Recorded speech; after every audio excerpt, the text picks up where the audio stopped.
আপনার বন্ধু এরকম একটা কাজ করলো, আপনি ঠেকাইতে পারলেন না?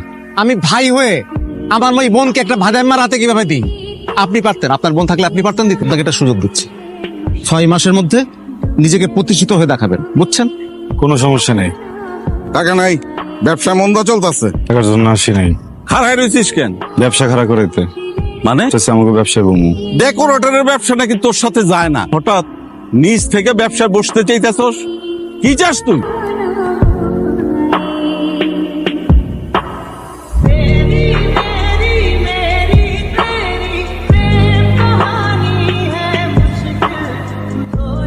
তুমি মন খারাপ করো না, সুযোগ পরে তোমার ফোন দিব, এখন একটু রাখতে। কয়েকটা সময় থাকবো।